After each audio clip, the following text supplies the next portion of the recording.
Hello everybody, this is Adam, the Paraprince, and I am going to try something a little bit different today.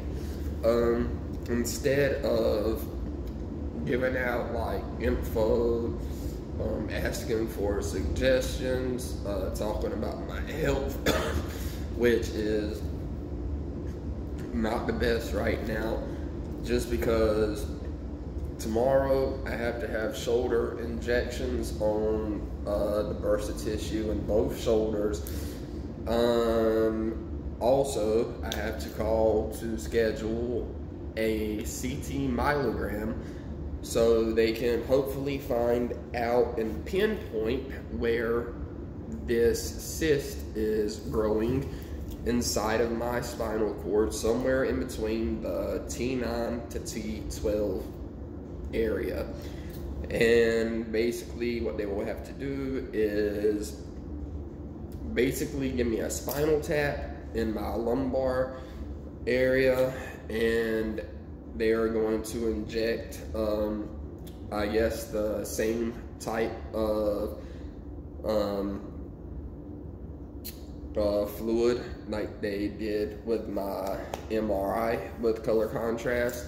And after they basically get the needle into my spinal cord, they're going to release the fluid. And the way he explained it was they're going to like tilt me kind of like almost upside down to where it'll let the fluid go up my back instead of down it. And he said that a good CT myelogram, you will be able to see the fluid, you know, in one continuous line going straight, which is the entire length of your spinal cord.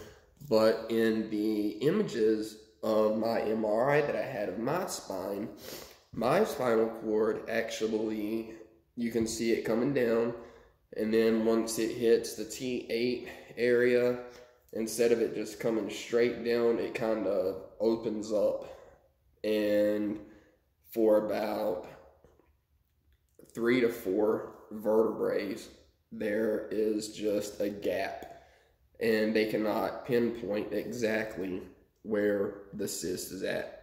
So that is why they have to do a CT myelogram. And the neurologist I spoke with was saying that if the fluid starts to go down and then it stops, which means that it gets blocked, then that is where the cyst is at. So hopefully that will be done within the end of this coming up week, because tomorrow I'm having steroids injected into my bursa tissue. So I know they said it's not really safe to do procedures like this back to back, but I really don't care anymore. I could care less, honestly. So yeah, I'm having my shoulders done tomorrow, and then hopefully later on this week a CT myelogram, if not the week after. So let me go ahead and hop back into what I was going to try out now. This is going to be a little bit, well, it's actually not going to be a little bit, there's going to be a highly difference in my previous videos and this one I'm going to do. Because this video is basically, I'm going to be telling y'all a story while having a little buzz.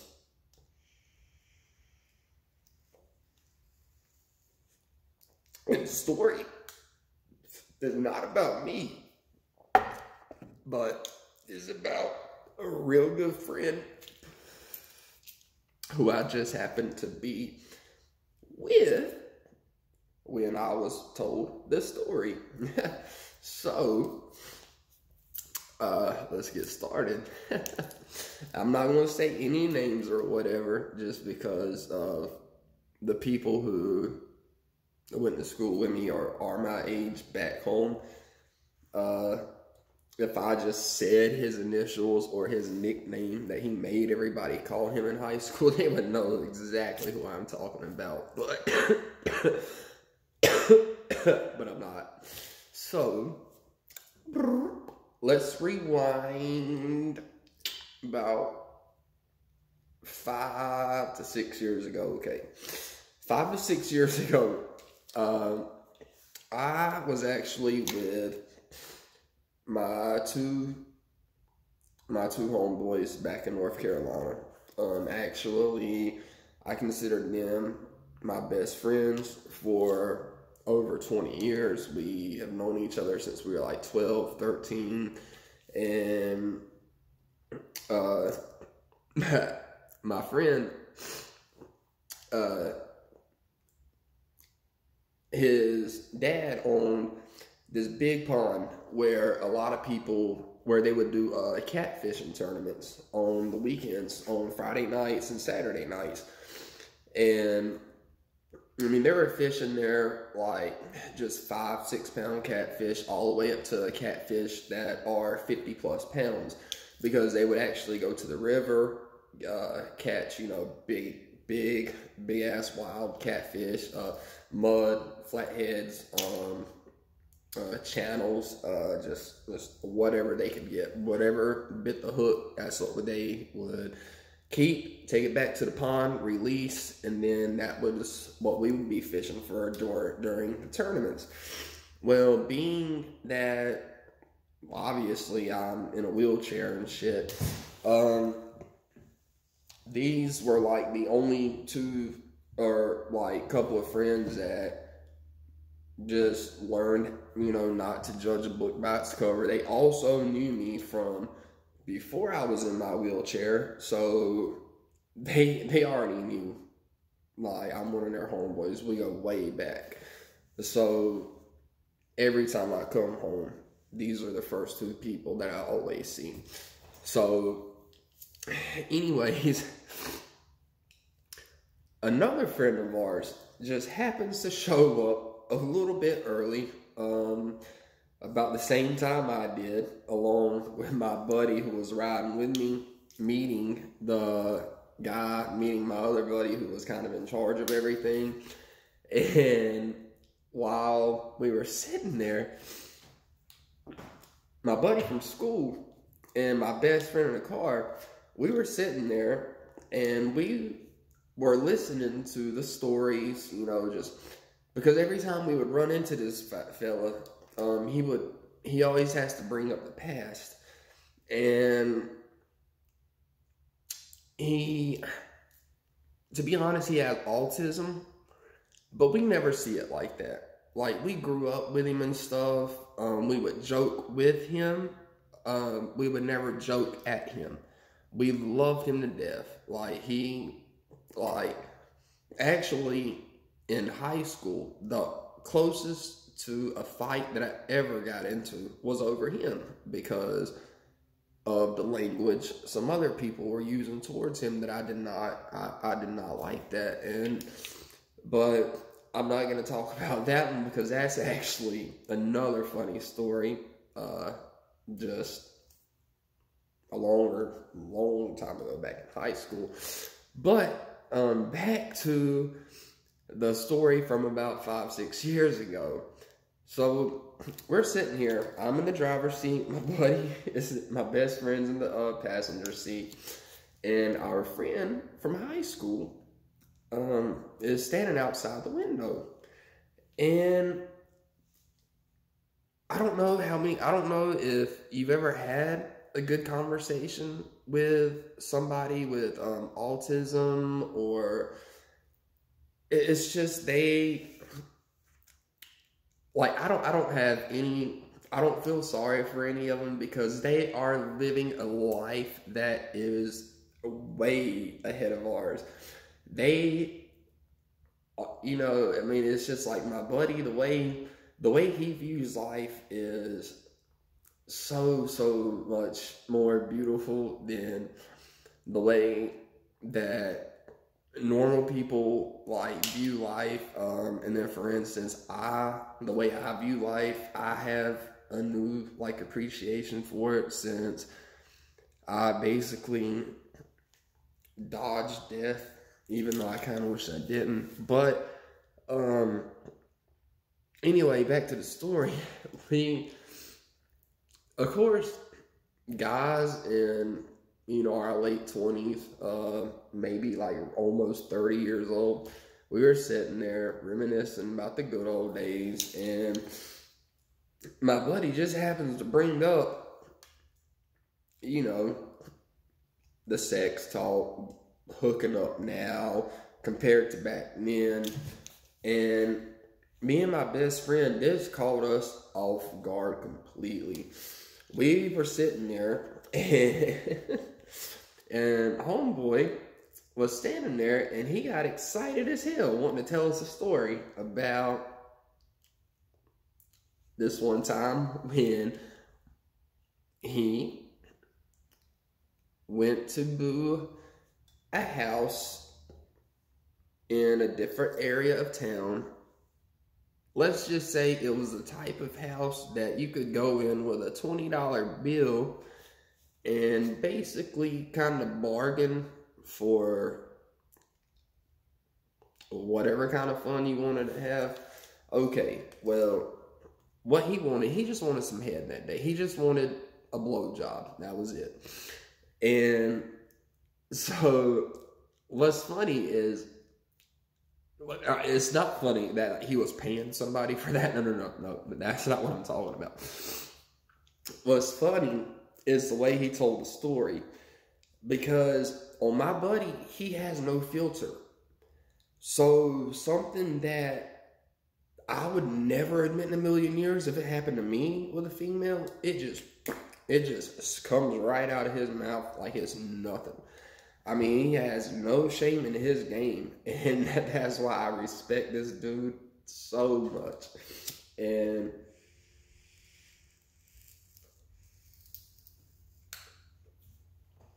well, anyways, he was just like, hey man, me and my buddy, we go to this girl's house, right?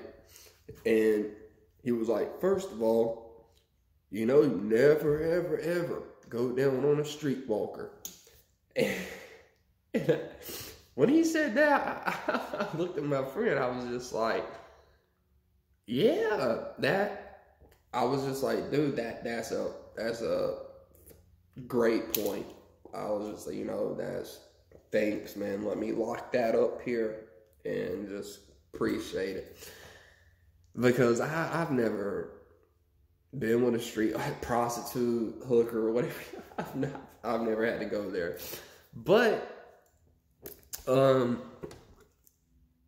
it didn't stop there. Just when like he just made like me and my best friend's jaws go, like, what the hell? This is when the funniest thing ever comes out of his mouth. He was just like, yeah. He said, I paid her $20 and she was gonna, you know, give me some head.